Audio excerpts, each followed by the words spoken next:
Hello again, and for today, I obviously got to start off with an apology for not having lots of commentaries coming out as I had said I would. The backlog is fine. I looked into it, I got a bunch, but that's not really the issue as to why I've been kind of slacking, with all the stuff going on in the world right now. I have seemed to have lacked the motivation to actually do anything. And this is because there is no real timetable to know when this is over. And, with every new day that comes in, there is just more and more uncertainty.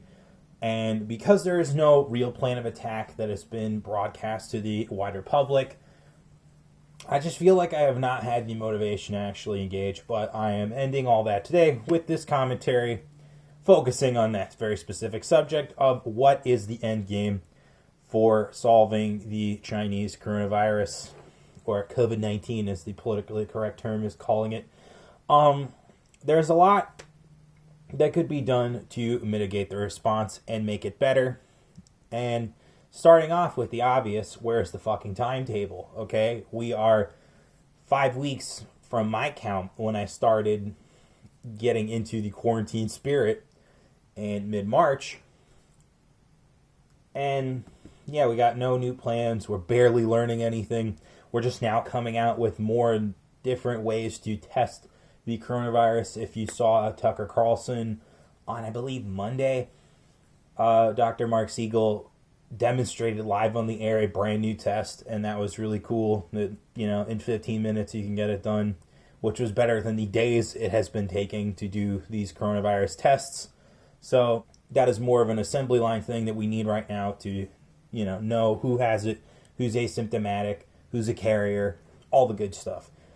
But the fact that we do not have a timetable for when the economy is opening up, when can we expect some kind of vaccine to come out, these are all the kinds of stupid uncertainties that we shouldn't have right now in this quote-unquote fight. And to me, this is the big problem with the response globally, is that we do not have a clear-cut timetable to figure out when this is over, when we can kind of return to normalcy, whatever shred of it we have left. Because, people need to go back to work at some point. We can't just be sitting around all day watching Netflix thinking that this is the new normal, because then it will be the new normal. And you won't like what happens when people start to realize that there's nothing left of civilization. And so that is that first point on the timetable. I hope that gets solved very, very soon, because that is the most important point in my list of gripes with the lack of an endgame. So the next point is, can the medical leaders do their jobs instead of doing the media circuit? This is not a fucking press junket for a movie. This is the fight of the quote-unquote current time. And, to see Dr. Fauci go on every literal fucking program, like even goddamn Lily Singh and Philly D, it was just like, dude, can you go do your job? Can you actually focus? Can you stay on message at least? Not say contradictory shit like, oh, we should never shake hands again after this, or, oh, I don't know if we're gonna open up for 18 months. Like, dude, just stay on target and get the fuck off television, because you're really bad at this. And yeah, to me, that's like my biggest problem with Dr. Fauci. I know lots of other people have problems with him. His close association to Bill Gates is a really bad one. But, we gotta fucking get these people to work. We need them to stop talking and limit their time in the press to 1 hour at the White House press corps per week, because they need to be working. They shouldn't be gabbing on television. Oh, God, that one makes me really mad. All right, so the third one, and I think this is underlying very important, but not currently.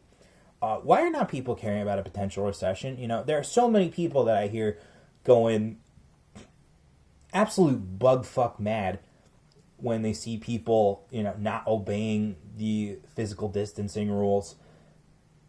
And yet they're not mad that if the economy totally takes a shit, it will be impossible to recover the absolute highs that we had right before the quarantine was put into place almost nationwide. And this is not good. At some point we do have to, again, like I said, return to some form of normalcy, whether it's just going back to work or finding a new job. We can't just be locked in forever, because if there's no real plan, then that's when the looting starts, and you don't want the looting to start ever. That is when civilization collapses, like I've said. So yeah, caring about a potential recession should be on high alert. And thankfully we do have people like Peter Navarro, I believe the White House economic advisor, who the media seems to hate because he says shit like, we need to care about the economy so that we can, have money when this is all over to be made. Which, I don't know, that sounds pretty smart in my book.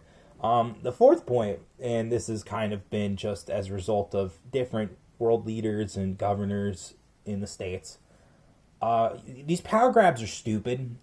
You should not be creating more executive powers. If there's anything to be learned from the Star Wars prequels, it is the fact that executive powers never get given up once a crisis is over. So, yeah, no emergency powers ever get rescinded with relative ease. Usually there involves conflict with getting the emergency powers taken away. So I wish more people realized that was a stupid thing, and would brush up on at least the first 10 amendments, called the Bill of Rights to the Constitution, so that they know at least their most basic rights. Because this bullshit of fucking just saying to hell with it, the virus is more important than your rights, is fundamentally stupid. People like Dick Masterson and the dudes on Revenge of the Sith are correct on this. This is not a hot libertarian take to just be giving away your rights willy-nilly to essentially, in some people's states, the fucking enemy who wanted to take your rights away in the first place. This is not a good way to go about this. So yeah, power grabs bad. Power grabs bad. And the final point I would say is that the media is going even more nuts. And more than normal, I would say, in this case. Essentially, they are just gaslighting people, ginning up there was no fucking plan to stop any of this shit. And Trump has rightfully made these people look like retards. And God bless them, because, oh man, do we need somebody to just fucking round up these journalists and punish them for their crimes against humanity and, civil decency.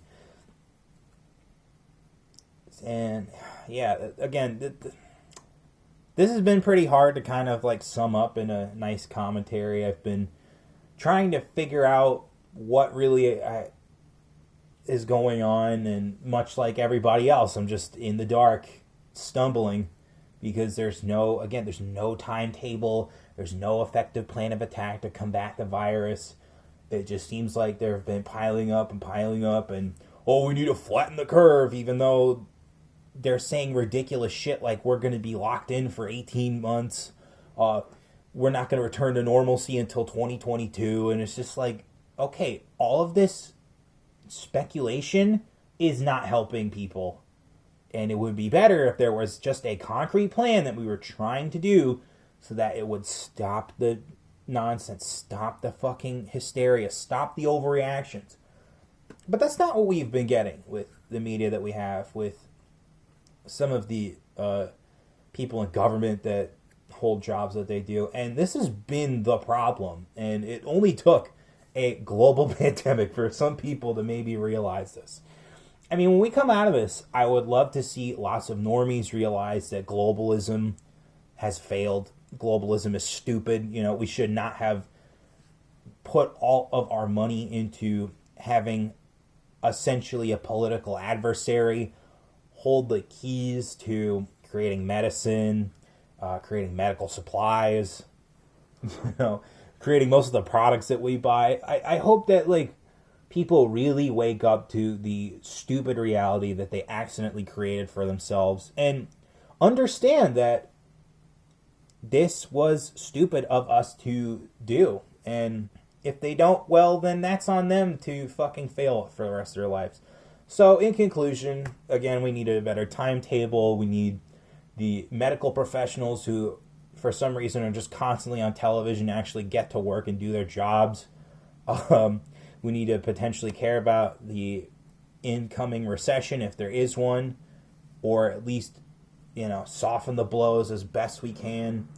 We need to stop these ridiculous power grabs through emergency powers and executive orders, at least on the state and local level. There's no reason for any of that shit. And of course, we need to make sure the media gets punished when this is all over, because they just constantly make it worse. So to the people in power who are not doing anything effectively, well, you better tread lightly, because as I've said, if there is no concrete plan, then that's when shit will really hit the fan.